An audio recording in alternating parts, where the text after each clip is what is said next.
দর্শক আমন্ত্রণ জানাচ্ছি বি নিউজ 24 এর নিয়মিত আয়োজন ইম্পেরিয়াল হেলথ ডক্টর ডেস্কে। আপনাদের সঙ্গে আছি আমি সুলতানা শর্মা। বরাবরের মতো আজও আমাদের সঙ্গে আছেন একজন বিশেষ অতিথি। আমাদের আজকের অতিথি doctor Saeed Hossain, emergency medicine specialist, Enam medical college হাসপাতাল। চলে যাচ্ছি তার কাছে।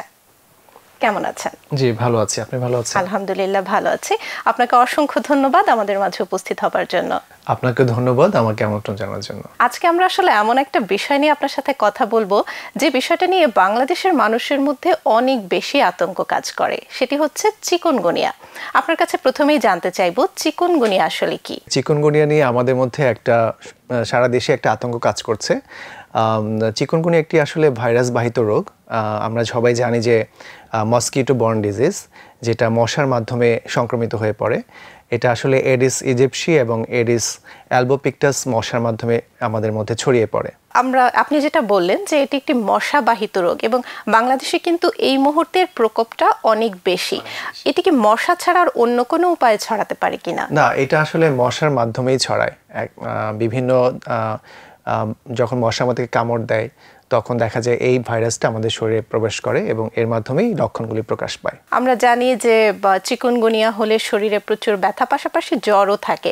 এটা ছাড়া কি আর কোনো লক্ষণ আছে কিনা যেটাতে আমরা আলাদাভাবে চিকুনগুনিয়া হয়েছে বলে বুঝতে পারবো? হ্যাঁ, আপনি খুব ভালো প্রশ্ন করেছেন। আসলে যে কোনো ভাইরাল ফিভারই দেখা যায় আমাদের তীব্র জ্বর হয়, শরীর ব্যথা, মাথা ব্যথা থাকে।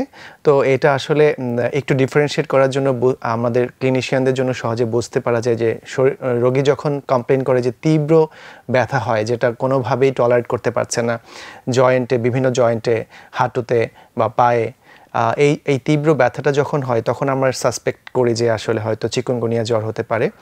এমনকি এই ব্যথাটা, জয়েন্টের ব্যথাটা আসলে 3 থেকে 6 মাস পর্যন্ত দীর্ঘস্থায়ী হতে পারে, যেটা তার স্বাভাবিক জীবনযাপনকে ব্যাহত করে। চিকুনগুনিয়ার মতো কিন্তু আরও একটা মশাবাহিত রোগ হচ্ছে ডেঙ্গু। এটারও প্রকোপ বেশ এখন তীব্র আমাদের দেশে।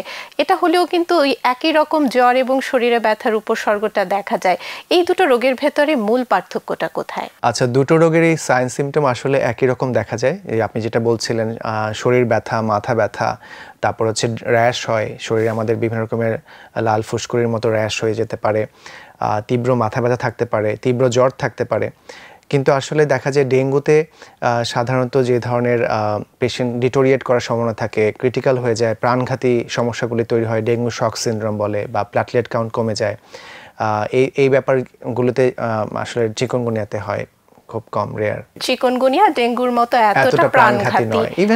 নট ইভেন মানে ডেঙ্গু যে এরকম মানুষকে মৃত্যুর দিকে নিয়ে যায়, ডেঙ্গু শক সিনড্রোম বা ডেঙ্গু এনকেফালোপ্যাথি হয়, সেটা চিকুনগুনিয়াতে কখনো হয় না। চিকুনগুনিয়া কিভাবে নিশ্চিতভাবে শনাক্ত করা সম্ভব? ডেঙ্গু, চিকুনগুনিয়া এই জ্বরগুলো যখন আমরা ডায়াগনোসিস করি তখন আসলে দেখা যায় যে কিছু আমরা রোগীদের সাইন সিমটমগুলো শুনেই বা দেখেই বুঝে ফেলতে পারি। আসলে ক্লিনিক্যালি আইস যাদের এক্সপার্ট, তারা দেখা যায় যে সিমটম শুনে আমরা অনেকটা ধারণা করতে পারি যেটা আসলে ডেঙ্গু অথবা চিকুনগুনিয়া। তারপরেও কিছু বায়োকেমিক্যাল টেস্টের ব্যাপার থাকে, ব্লাড টেস্ট থাকে, সেগুলি করে আমরা নিশ্চিত করতে পারি।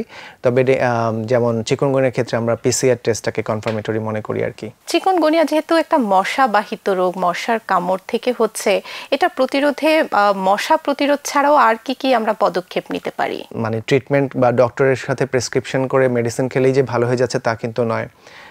সেটা কিন্তু এটার জন্য আমাদের খুব আমরা বলি যে prevention is better then cure. তো প্রিভেনশন মেজারমেন্টগুলো আসলে আমাদেরকে সবাইকে নিতে হবে। সেটা আমাদের বাসা বাড়িতে হতে পারে, দরজা জানালা যখন আমরা মসকিটো নেট ইউজ করতে পারি, জমে থাকা পানি, সেটা আমরা 3 দিনের বেশি জমে থাকা পানিটা ডিসকার্ড ফেলে দিতে হতে পারে।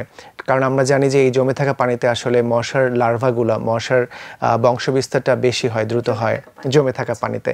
তো এইগুলো যখন আমরা রিমুভ করব বা আমরা যখন কোথাও ট্যুরে যাব, কোথাও ঘুরতে যাব, তখন যদি মসকিটো রিপেলেন্টগুলো ইউজ করি, যে আমরা জানি যে ওয়েনমেন্ট বাজারে কিনতে পাওয়া যায়, তো এই ব্যাপারগুলি যখন আমরা একটু মেনটেন করব, বা এখন উইন্টার, একটু পরে হয়তো শীতকাল চলে আসবে কিছুদিন পরেই, তখন আমরা যদি ফুল স্লিভ ড্রেসগুলো পরি তখন আসলে মশা আমাদের ওভাবে বাইট করতে পারবে না।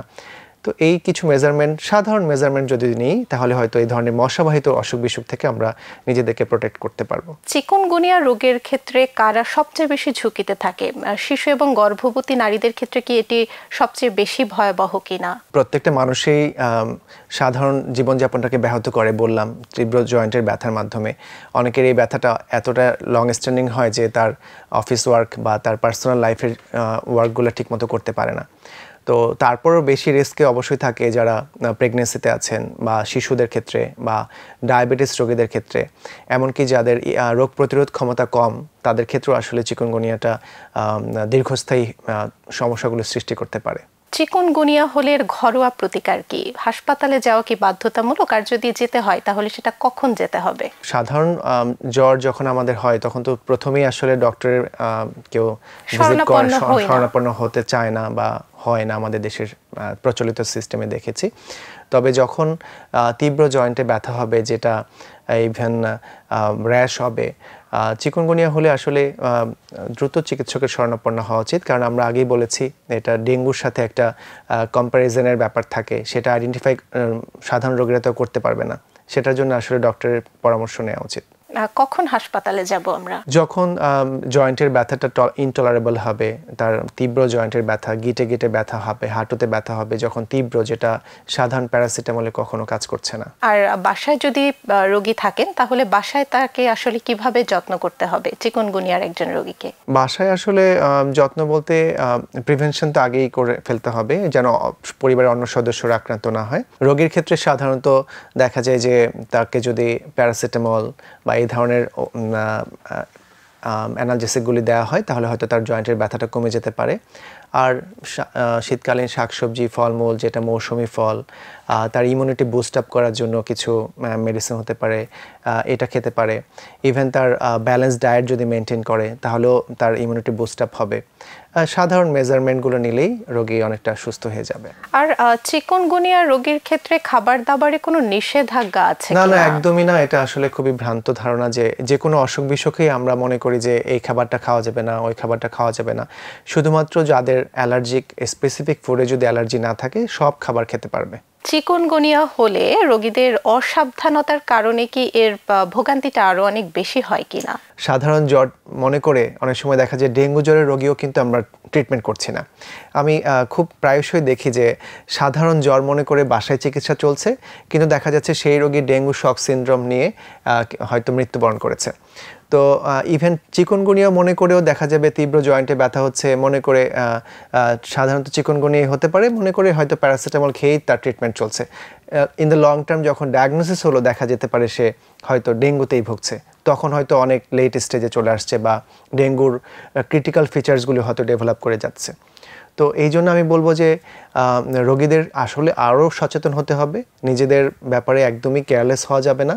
যখনই তীব্র জ্বর, শরীর ব্যথা, তীব্র জয়েন্টের ব্যথা হবে দ্রুত একজন চিকিৎসকের পরামর্শ নিতে হবে। সুস্থ হয়ে যাওয়ার পরে কতদিন পরে ফলো আপে যেতে হবে বা যাওয়াটা উচিত কিনা সেটা আপনার নির্দিষ্ট একটা সময় ডক্টর স্পেসিফিক ডেট আপনাকে বা একটা সময় পিরিয়ড ঠিক করে দেবেন যে এই সময় আপনি পরে দেখা করবেন। কারণ অনেক সময় মনে করা হয় যে আমরা সুস্থ হয়ে গেলে আর ডক্টরের পরামর্শ নিতে চাই না।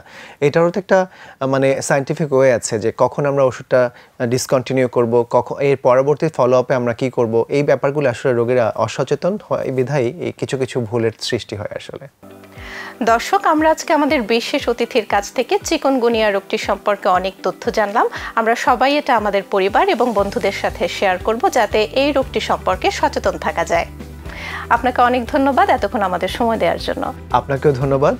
আর সেই সাথে আমি আমার দর্শকদেরকে বলবো চিকুনগুনিয়া নিয়ে সচেতন হন এবং পরিবার এবং বন্ধু বান্ধবকে নিয়ে সুরক্ষিত থাকুন।